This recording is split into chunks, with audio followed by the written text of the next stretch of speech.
Bienvenidos a Econometrics, su noticiero especializado en economía intertemporal. El día de hoy vamos a tener una edición muy especial recorriendo unos periodos presidenciales que nos competen de épocas muy cercanas y vamos a tener un invitado muy especial. Claro. Hoy presentaremos un balance profundo sobre la evolución de la pobreza y la equidad en Colombia durante, como dijo mi compañero, los últimos 3 periodos presidenciales. Para ello vamos a realizar un análisis que revela cómo el país pasó de diseñar estrategias de largo plazo para la niñez, así también para la educación, a implementar el mayor sistema de transferencias monetarias en su historia para sobrevivir a una pandemia mundial, así como los diversos esfuerzos que se han tenido para el desarrollo de una descentralización de los modelos educativos en el país, dando una mayor oportunidad a los jóvenes para acceder a esto. Comenzamos. Claro, bajo la administración de Juan Manuel Santos, como venía diciendo, el enfoque principal fue la transformación estructural y la estrategia de centro a siempre. Para esto vamos a continuar con nuestro analista experto, Julián, adelante.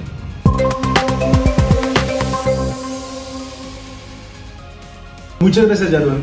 Bueno, para introducirnos un poco y hablar un poco de los datos sobre el periodo presidencial de Juan Manuel Santos, vamos a tomar la gráfica de pobreza multidimensional, donde Juan Manuel Santos recibe la presidencia con un índice de pobreza multidimensional agraria de 42,9%, la nacional de 21,6% y la urbana de 14,9%, con un comportamiento descendiente que termina en la agrícola con 34,5%, en la nacional con 17,5% y en la urbana con 13,2%. Un descenso positivo para el país. Con un 13,2% de indicador en el sector urbano, entramos con el periodo presidencial de Iván Duque, quien tiene un repunte por factores exógenos como el COVID-19, quien muestra un mayor crecimiento en el ambiente rural, alcanzando el 37,1%. Después encontramos un descenso con políticas que mencionaron mis compañeros que llega hasta el 24,5% en el rural, 12,9% a nivel nacional y 8,0% a nivel urbano.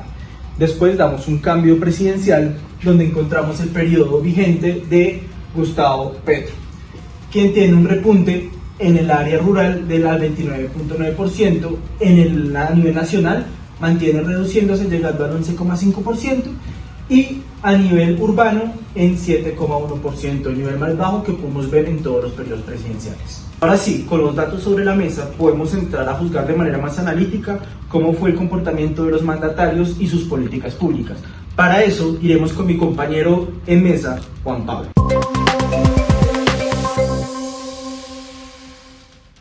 Gracias. Mira, en cuanto al segundo mandato de Juan Manuel Santos, su primer política fue de cero a siempre, elevada a ley de república mediante la ley 1804 de 2016. Su lógica era técnicamente sólida. La evidencia empírica en economía del desarrollo muestra que invertir en primera infancia tiene los retornos sociales más altos de cualquier gasto público. El problema fue la brecha entre cobertura urbana y rural. El IPM rural disperso terminó en 34,5% en 2018, lo que sugiere que el programa sí penetró donde más se necesitaba. La segunda fue Serpilopaga, creado en 2014 vía decreto presupuestal del Ministerio de Educación, sin ley específica. La crítica técnica es directa. El diseño subsidiaba demanda hacia universidades privadas acreditadas, transfiriendo recursos públicos al sector privado. Las universidades públicas siguieron operando con déficit estructural. El resultado en desigualdad es elocuente. El Gini pasó de 0,538 en 2014 a 0,517 en 2018, una mejora que apenas es del 0,021 puntos en 4 años de crecimiento sostenido y proceso de paz. Plata bien gastada en acceso, pero mal diseñada para la redistribución.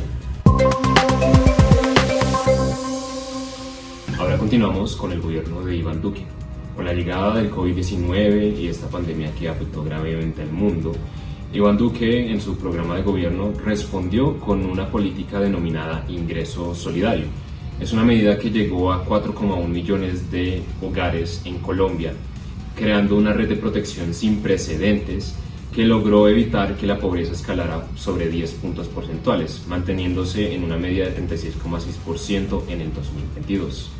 Si bien esta política fue un éxito en la inclusión financiera, ya que se abrieron muchas puertas para personas que nunca antes habían tenido acceso a un banco, y también se mitigaron choques en las zonas rurales del país, las políticas enfrentaron varias y severas críticas por olvidar ciertos parámetros de la pobreza multidimensional, como el acceso a educación de calidad y a la salud. Claro, ahora, por ejemplo, a esto se sumó la política cero, la matrícula cero, el decreto 1667 del 2021, política que permitió que cerca de 695.000 jóvenes de estratos 1, 2 y 3 accedieran gratuitamente a universidades públicas en 2021. Llegando posteriormente, ya como más adelante, ya con el transcurso de esta política, a 127.000 estudiantes. Sin embargo, esto tuvo bastantes críticas porque, o sea, se les dio la matrícula cero. Sin embargo, pues no se costeaban cosas como la vivienda, la alimentación, el transporte, que son fundamentales para el aprendizaje y pues para mitigar preocupaciones y que el aprendizaje sea eficiente. Claro.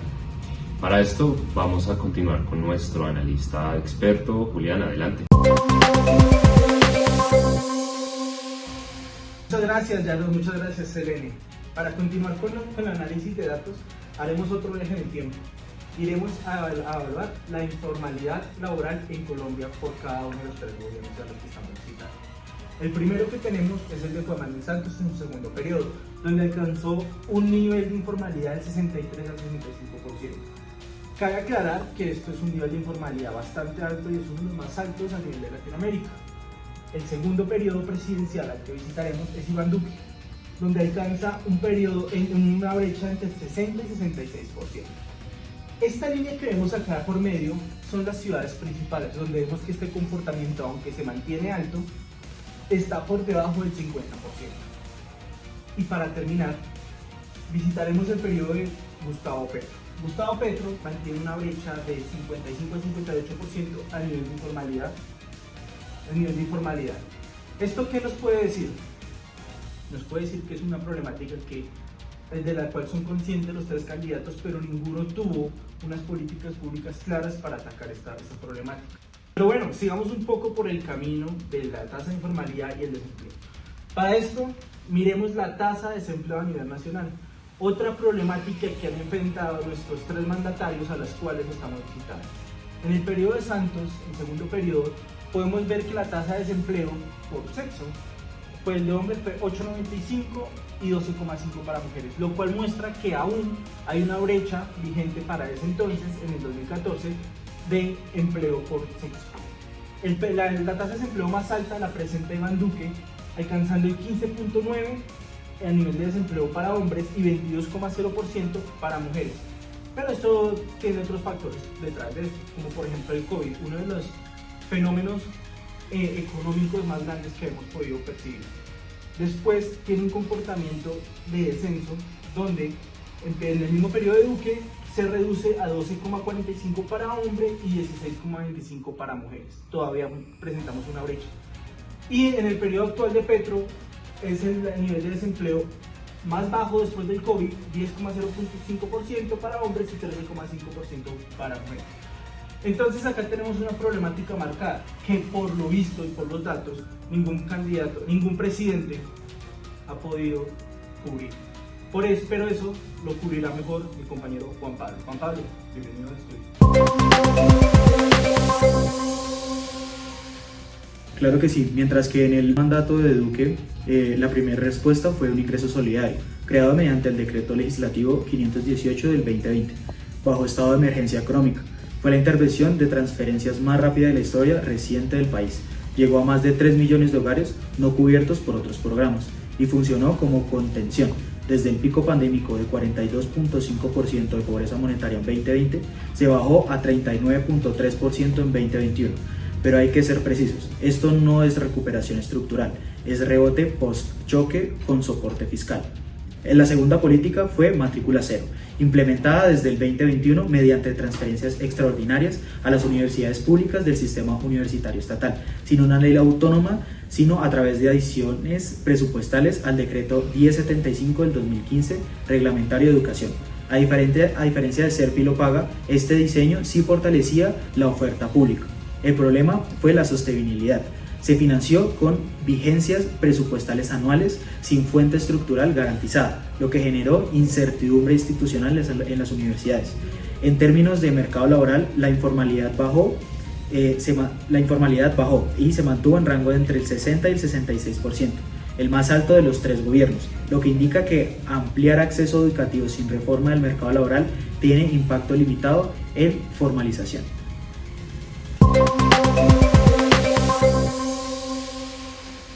Ahora continuamos con las políticas de la administración de Gustavo Petro. Dos de las políticas públicas más importantes fueron la renta ciudadana y la política de gratuidad para el acceso a la educación. Esta primera buscó reorganizar los subsidios del Estado para llegar a hogares en pobreza extrema, pobreza moderada y una alta vulnerabilidad, especialmente familias con niños y personas con una alta necesidad en sus hogares.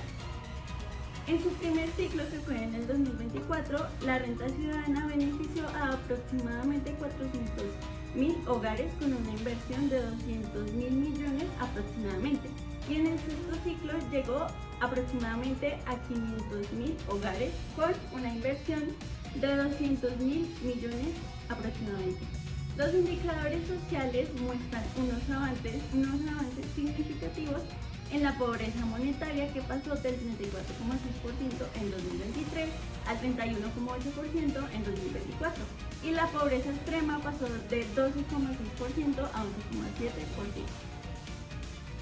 Por su parte, la política educativa del gobierno de Gustavo Petro ha avanzado en la consolidación de la educación superior como un derecho fundamental, respaldado por la Ley 2307 de 2023, que institucionalizó la gratuidad en la educación superior pública de Colombia como parte de su estrategia para superar la brecha histórica de acceso, donde regiones como el Vaupés, el Guainía o el Bichada presentaban coberturas significativamente inferiores a la media nacional. El Plan Nacional de Desarrollo del 2022 al 2026 fijó entonces una meta intermediaria de alcanzar una tasa de cobertura del 62%, orientándose hacia el objetivo de largo plazo para el 2030 con un 80%. Para operativizar estas metas se gestionaron también créditos con la banca multilateral por hasta $81,5 millones destinados a programas de acceso y a graduación entre el 2024 y el 2028. Además implementaron planes como el de fomento a la calidad y líneas de inversión específicas para el bienestar y la permanencia estudiantil en las instituciones de educación superior pública. Ahora, para entender mejor los datos y entender la repercusión de estas políticas, vamos con nuestro analista Julián Morales. Bienvenido. Selene, Yaron, muchas gracias. Vamos con la pobreza monetaria y pobreza extrema en Colombia. Otra vez visitaremos a estos 3 mandatarios a ver cómo han hecho, qué políticas han sido efectivas para atacar esta gran problemática. Notamos en el periodo de Santos, de 2014 al 2018, una tendencia bastante constante entre el 28,5% y el 26,9%, la cual toma una elevación abrupta, esto en el 35,7% en el primer periodo de Duque, y llega a su pico más alto en el 2020 con el COVID-19. Como lo hemos notado, es un fenómeno que atacó todos los indicadores económicos del país. Después toma una tendencia descendiente hasta llegar al periodo actual de Gustavo Petro, donde el nivel más bajo se ha presentado por el 31,8%. Pero esto de pobreza monetaria, esto todavía presenta una problemática muy grande, porque con el 31,8% estamos hablando de que aproximadamente el 20% de las familias colombianas viven con 450.000 pesos mensuales. Ahora vámonos a la pobreza extrema. La pobreza extrema es evidentemente menor que la pobreza monetaria, pero tiene todavía picos alarmantes. En el periodo de Santos fue bastante constante, sube para el periodo de Duque, sobre todo su pico más alto es en el COVID-19, y toma una reducción hasta llegar al periodo de Petro de 11,5%, coeficiente del PIB. Una de las problemáticas más grandes que presenta Colombia, ¿qué explica el coeficiente del Gini? La distribución que tiene el país, la distribución de riqueza, por donde notamos que siempre estamos por encima del 0,5. Eso quiere decir que presentamos un alto nivel de desigualdad. El periodo de Santos, 2014, comienza con un Gini de 0,538, desciende hasta el 0,508 y después toma un alto nivel. Esto debido a las afectaciones del COVID. Recordemos que el COVID, como lo hemos mencionado antes, presentó grandes daños a la economía del país. Fomentó el desempleo, fomentó la informalidad y esto genera un alto nivel de desigualdad. En el periodo de Petro ha tomado una dirección decreciente, llegando al 0,551%. Esto todavía es alarmante. Pero para esto está nuestro compañero Juan Pablo. Juan Pablo, por favor, explícanos.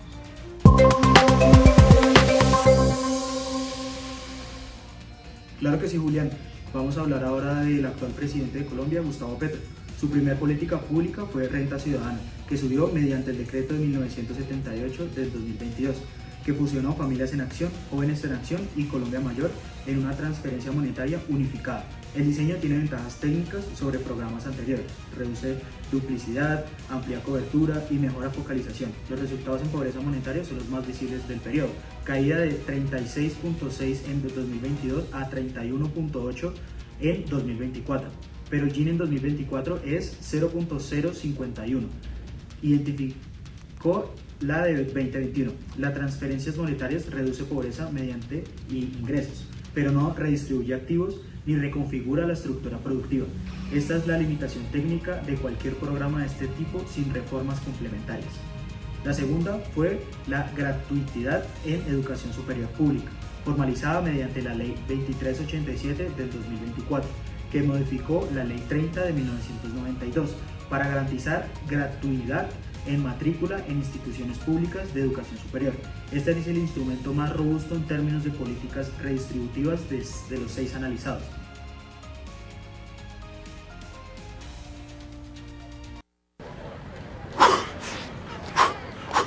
A ver, mijo, lo veo. Quiero que mire esa barra y se inspire. Quiero que lo deje todo ahí, duro, con disciplina, como lo que somos, como un Mendoza. Yo lo veo a usted y me acuerdo de su abuelo. Su abuelo ganó muchas medallas haciendo lo mismo. Su dinero puede estar en el lugar equivocado. Tráigalo a Davivienda.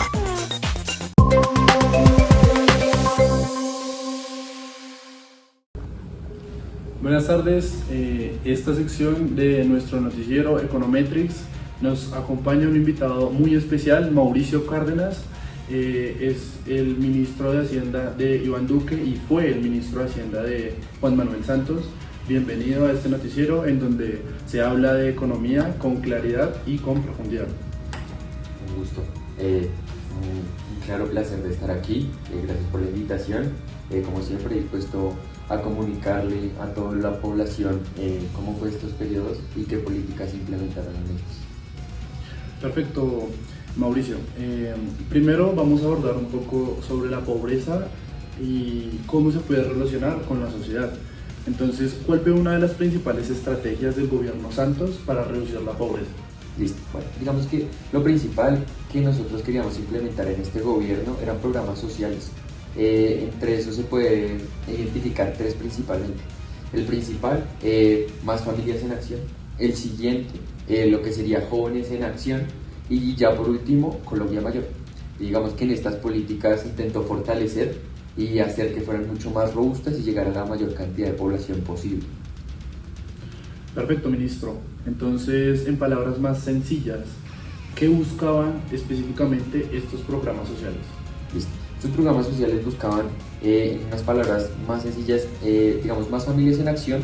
Lo que ayudaba eran entregas económicas a cambio de que los papás hicieran de que los jóvenes o estudiantes en educación primaria y bachillerato asistieran al colegio y adicional a eso cumplieran con ciertos controles de salud.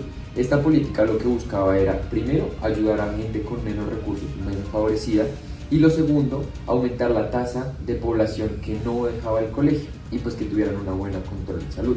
Y la otra principal, también Colombia Mayor, buscaba darle transferencias económicas y monetarias a lo que sería la población mayor que no presentara ingresos y que tampoco tuviera una pensión.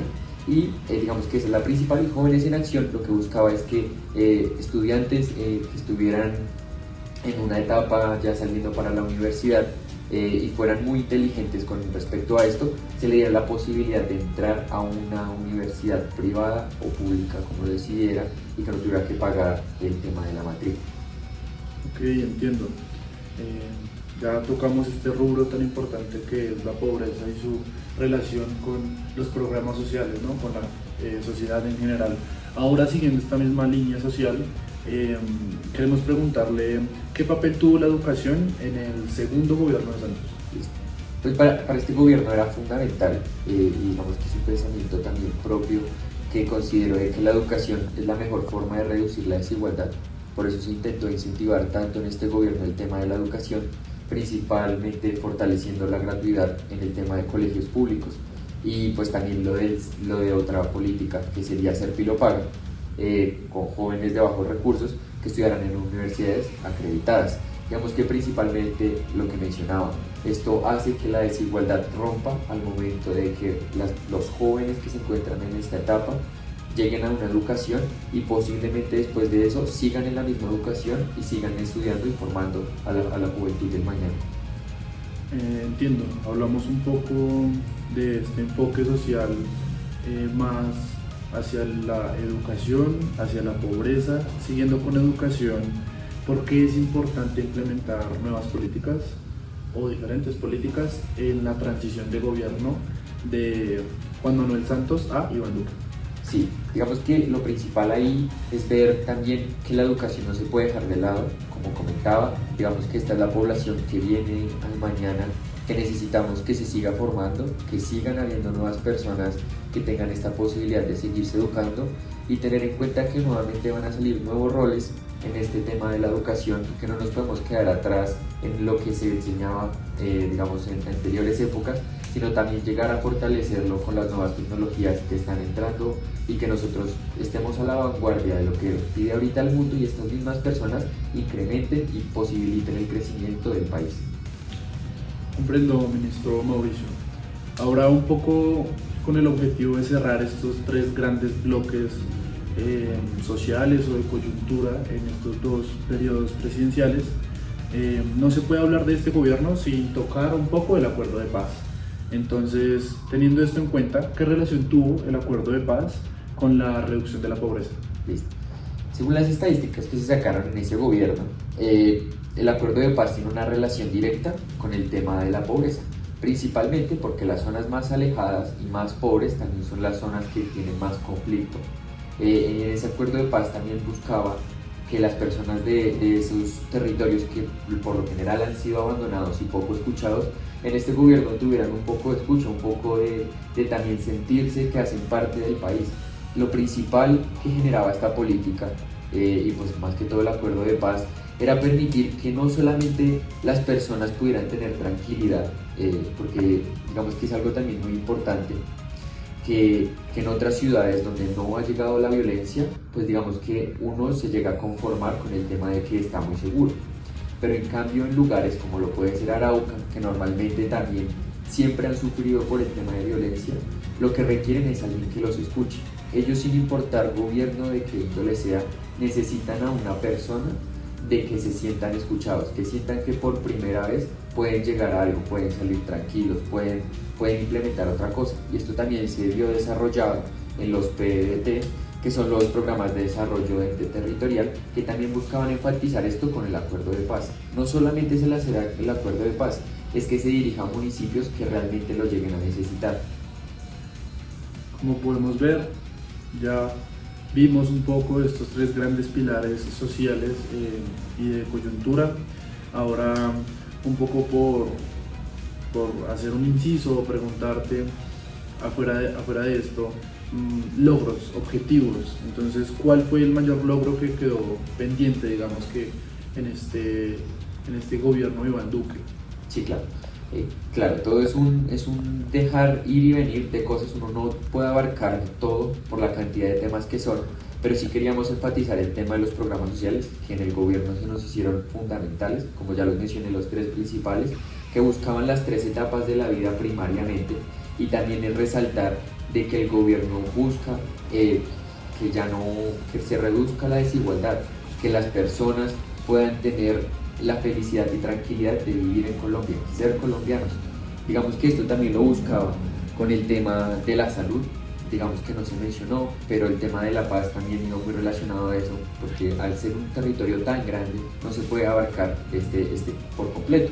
Digamos que algo que sí, digamos que por mejorar, un logro que podemos llegar a avanzar próximamente es el tema de la informalidad, el tema del campo, que las personas del campo con una reforma agraria puedan llegar a sentirse un poco más satisfechos, que nosotros tengamos que desde el principio lo que más se fundamenta es lo agrario, que las personas estén dichosas y contentas de poder estar en lo agrario y en el campo y no tengan la incertidumbre de este territorio me lo van a quitar, esto puede llegar a ser mío hoy, y si yo atiendo a alguien puede ser que ya mañana no lo sea. Digamos que busca generar en las personas la confianza. Lo principal para mí es la confianza, y esto a partir de las instituciones. También las instituciones jugaron un papel muy importante en esto, porque para desarrollar todos estos programas se tuvo que fortalecer aún más las instituciones, y estas instituciones requieren también que las personas las conozcan y entiendan cómo funcionan. Listo, perfecto, ministro y televidentes. Con ustedes, el ministro Mauricio Cárdenas desde Econometrics. Buenas tardes.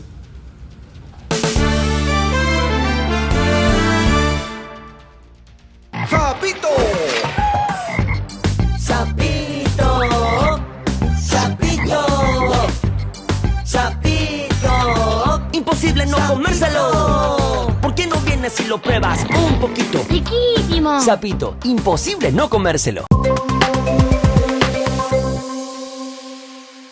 Para continuar con nuestro programa especial de hoy, tenemos otra invitada especial, Ana Zapata. Bienvenida a nuestro estudio de Econometrics. ¿Cómo estás? Bien, muchas gracias. ¿Tú cómo estás, Dara? Muy bien, gracias, Ana. Ella nos va a estar hablando de unas cuestiones más picantes a relación de los discursos y las narrativas que se han estado desarrollando desde el 2014 hasta nuestra fecha actual en los diferentes mandatarios, Iván Duque, Santos y Petro. Entonces quisiera empezar con una pregunta y es la siguiente, Ana. Durante el segundo mandato de Juan Manuel Santos, el discurso del gobierno se centró en la paz como herramienta para reducir la pobreza y cerrar brechas sociales. ¿Cómo tú puedes desarrollar esta idea? Bueno, creo que se sabe que una de las frases más recordadas de este expresidente fue: la paz es la mejor política social. El gobierno impulsó programas que se llama Más Familias en Acción y defendió la inversión social como herramienta para lo que fue disminuir la pobreza. Y a partir de estos años la pobreza monetaria pasó de un 41% a aproximadamente un 38% en el año 2012 al 2018, ya que fue pues el primer mandato y el segundo mandato. Okay. Sin embargo, pues los críticos señalaban que el crecimiento económico no aseguraba realmente de manera igualitaria para toda la población de Colombia y seguía siendo como una gran problemática en América Latina realmente. Entiendo.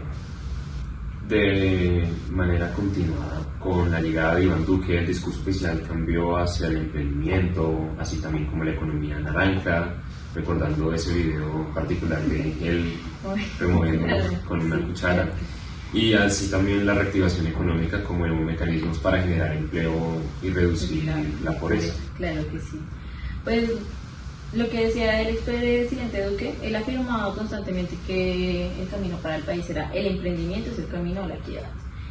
Su gobierno realmente lo que dice es impulsó programas de apoyo empresarial, subsidios, estrategias y reactivación, pues también porque pasó el periodo de COVID, o sea, pues estuvo mucho más complicado. Pero sin embargo, la crisis afectó fuertemente el empleo, o sea, supongo que él no contaba tampoco con esos asuntos pero aumentó muchísimo más las dificultades, también las brechas, y económicamente muchos hogares se vieron pues afectados. En el año 2021 Colombia alcanzó uno de sus peores niveles de pobreza, recién pues era aproximado del 43%, y pues como bien sabes en esos años hubo protestas y todo, entonces se hizo el paro nacional, también se evidenciaron con un descontento social muy grande frente a lo que era la desigualdad, el desempleo, los costos de vida que estaban abarcando ya en esos momentos, porque pues claro, ya no había como la producción, no se manejaban esas cosas. Y una de las mayores controversias fue la reforma tributaria presentada en plena crisis económica, que pues para él fue una excelente idea, pero pues para la población que sí estaba recayendo todas estas problemáticas económicas y sociales, fue interpretada como una desconexión social desde la vista de ellos realmente. Y muchas personas realmente afirmaban que mientras millones de colombianos pasaban hambre, el gobierno presente aumentaban simplemente los impuestos como si no les costara.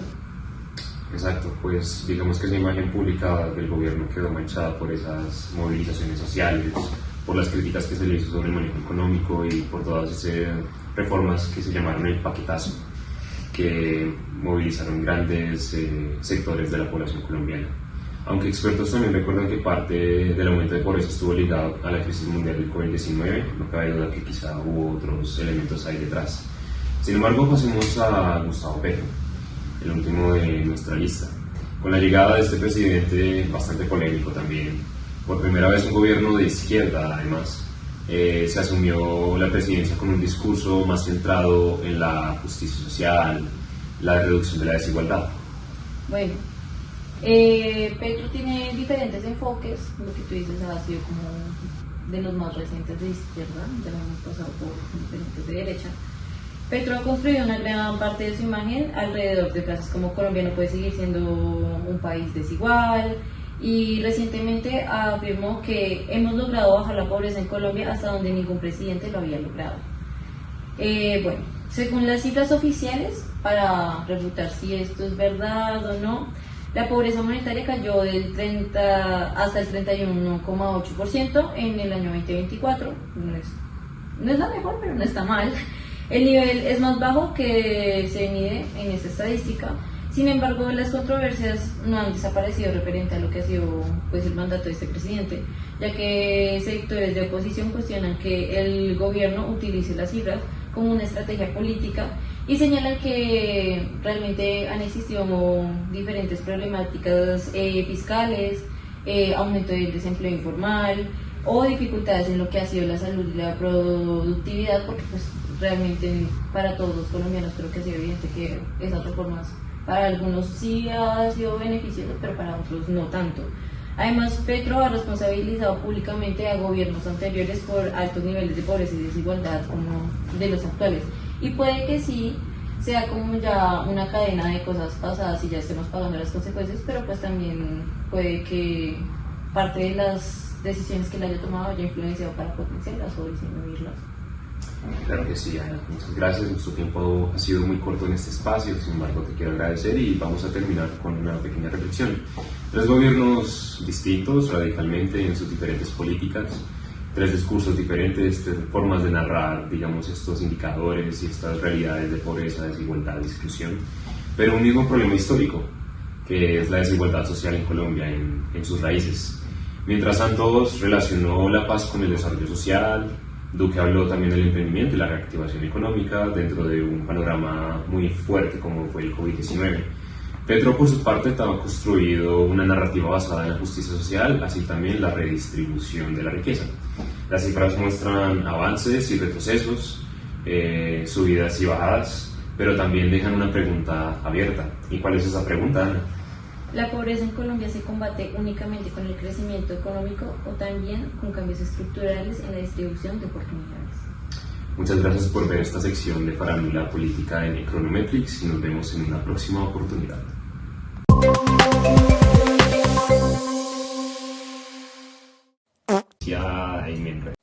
Con una inversión